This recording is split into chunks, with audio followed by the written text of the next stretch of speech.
that was just chaos.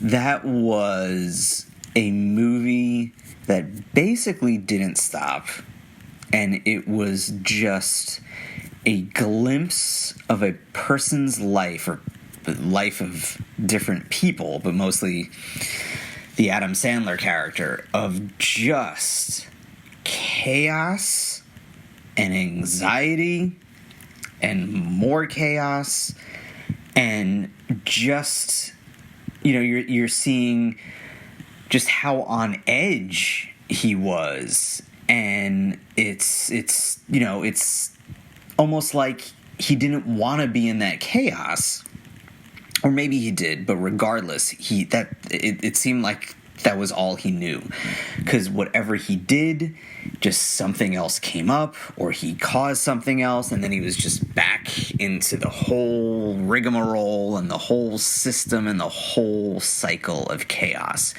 So just from the very beginning, when I had no idea what this movie was about at all.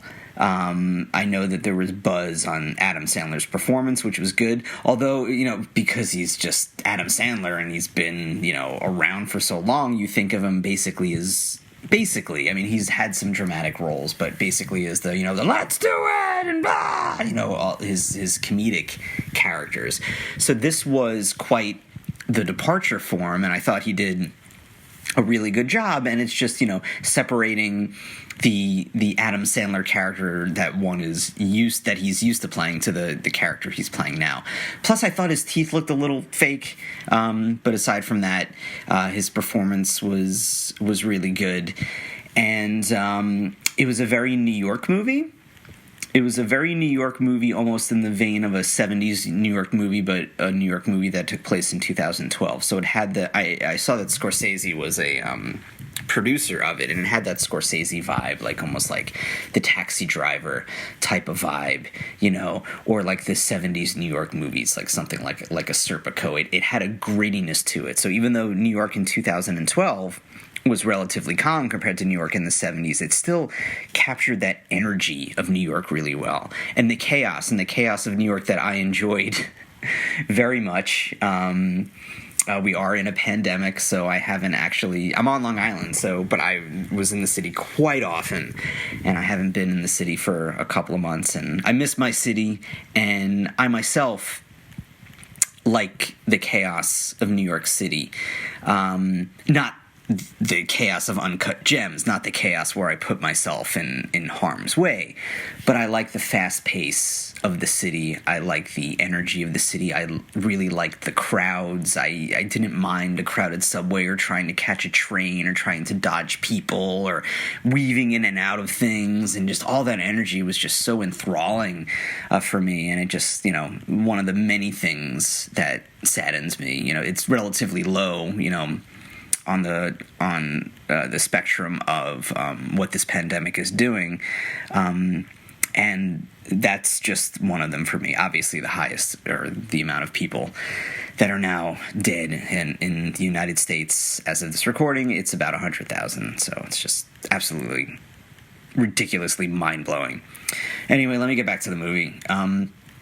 So the chaos of Manhattan, the chaos of this person's life, just what he did and how he would go out at night and wake up in the morning, and he had his wife and he had his girlfriend and he had his apartment and he had the kids and he had the jewelry and trying to make money, and then just once he's ahead, or he thought he was ahead, he's now behind, and then he just does something self-destructive. So it was just a glimpse into how self-destructive he was.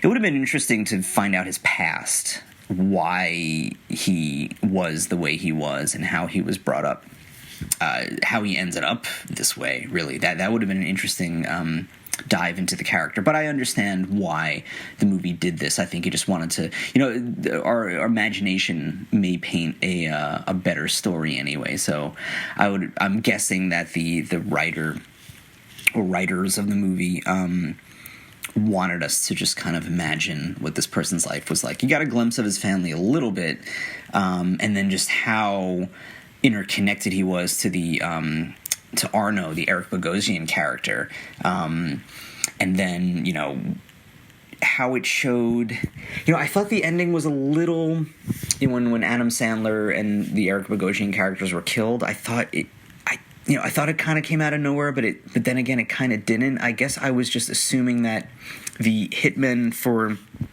Arno were relatively low level and didn't resort to murder, because you didn't really get a backstory about him. You didn't get a backstory of where they came from and why they're with Arno. So that's why I felt that it came from out of nowhere. I thought that maybe they were just guys to rough up Adam Sandler, but not go that far. And considering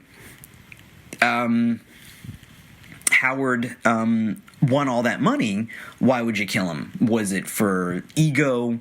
What, that's what it seemed like. It was just for ego. The gangsters seemed like they didn't want to be humiliated. But that being said, then, unless they're going to find a way to get the money, which is what Julia was on our way back to getting. So, so the movie left a little bit of mystery, but it kind of reminded me, spoilers for The Departed, but kind of like at the end of The Departed where people just kept getting shot, and it's like, what? So, it would have been interesting to see what happened after, the aftermath. I'm usually interested in aftermaths of movies. But that being said, it had that 70s grittiness, but then it had kind of like an 80s soundtrack. And I'm curious why it took place in 2012 of all years, but not the modern time. So I wonder if there's a connection towards that. I thought Kevin Garnett's performance was really good. I'm not really a basketball guy. I know that Kevin Garnett's a basketball player, but I didn't know he had acting ability. So it was really cool to see his performance. And then, the acting all around was really good. So what I like about movies, when movies, when it's done well, is that it can project an emotion onto the audience member. And that audience member feels it, and then when the movie's done, you can kind of let it go. And I was anxious throughout the whole movie. Like, it was similar to when I watched Dunkirk. I had my hands balled up in a fist the whole time, and I know that I'm not going to get hurt watching the movie, but I still feel what the characters are feeling. And then at the end, I can be like, okay, I've been through that, but I'm not killed. I'm okay, and then I can kind of go on with my day. So it's catharsis in a way to where I'm not hurt. So that's why I love, one of the reasons I love movies, because movies are a journey for me. So regardless of whether it's a comedy, a drama, a horror movie, for a writer and director and filmmakers to have the skill to project those feelings or project those emotions or project those vibes, whatever you want to call it, onto the audience member is such a great skill. So kudos to the director for that. I'm terrible with names of character names and directors' names and writers' names. So, and I'm just recording it right after I saw the movie, so I'm not even looking it up because I just want my reaction to be fresh. So I'll put the names in the notes so you can read it there. So overall, I think Adam Sandler's getting Oscar buzz. I wouldn't be surprised if he was nominated.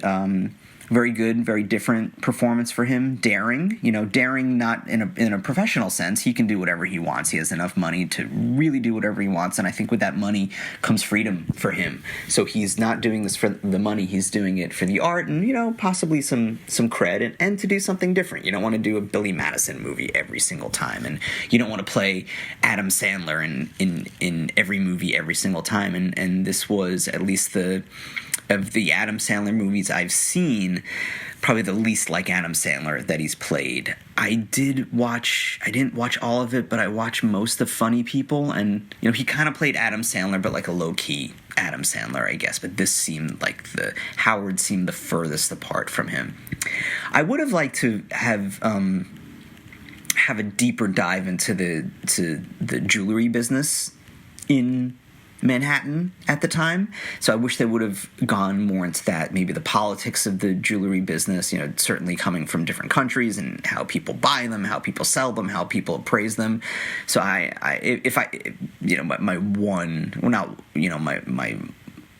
little criticism of the movies. Wish I would have dove deeper into that. But like I said, I understand it was less of a story about the jewelry business, but more of a story about a jeweler and his chaotic life.